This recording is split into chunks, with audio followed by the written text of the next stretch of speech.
ایک شخص فوت ہو گیا تو لوگ اس کی تدفین کے لیے جب قبر نکال رہے تھے تو بظاہر تو کوئی نشان نہیں تھا، ایک خالی جگہ قبر کھود رہے تھے، لیکن کھودتے کھودتے ایک قبر دریافت ہوئی اور اس کی ایک اینٹ گر گئی تو لوگوں نے دیکھا کہ جو بے نشان قبر تھی اس کی جب اینٹ گری تو اندر سے خوشبو آ رہی ہے اور تازہ گلابوں کا ماحول اندر ہے جو ماحول کو مشک بار کیے ہوئے ہے۔ ایک اینٹ تو گری تھی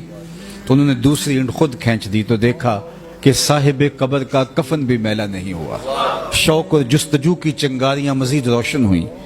تو انہوں نے چاہا کہ ہم معلوم کریں کہ یہ شخص کون ہے اور اس کا عمل کیا تھا کہ مرنے کے بعد بھی اس کا کفن بھی میلا نہیں ہوا، جبکہ قبر کا اوپر سے نشان تک مٹ چکا ہے، نہ جانے کتنی پرانی قبر ہے۔ لوگ ڈھونڈنے کے لیے نکلے تو خیر اس کی بوڑھی بیوہ مل ہی گئی، اس کو انتقال کیے ایک عرصہ گزر گیا تھا لیکن اس کی بیوہ بھی موجود تھی۔ اس کو کہا کہ یوں ہم نے تیرے شوہر کی قبر سے خوشبو پھوٹتی دیکھی ہے اور اس کا کفن بھی میلا نہیں ہوا، ہم پوچھنا چاہتے ہیں کہ تمہارے شوہر نے کون سا نیک عمل کیا، اس کے معمولات زندگی کیا تھے، تاکہ ہم بھی اس کا تتبع کر کے اپنی زندگی میں اور اپنی قبر میں چراغاں کر سکیں۔ تو اس نے اپنے ذہن پہ زور دیا اور کہا کہ میرا شوہر کوئی پڑھا لکھا شخص نہیں تھا، عام سا مسلمان تھا، وہ تو قرآن مجید بھی پڑھا ہوا نہیں تھا، لیکن ایک بات مجھے یاد آئی کہ فجر کی نماز کے لیے جب وہ مسجد میں جاتا اور نماز کے بعد نمازی قرآن کھول کے بیٹھ جاتے تو اس سے بہت تکلیف ہوتی کہ کاش میں بھی قرآن پڑھا ہوتا تو میں بھی قرآن کھول کے بیٹھتا، قرآن پڑھتا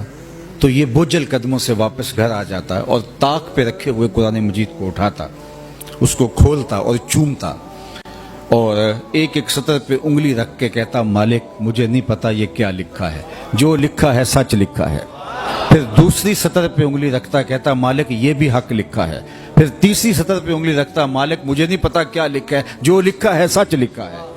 اس طرح انگلیاں پھیرتا جاتا اور یہ کہتا جاتا مالک یہ بھی سچ ہے، یہ بھی سچ ہے، یہ بھی سچ ہے، یہ بھی سچ ہے۔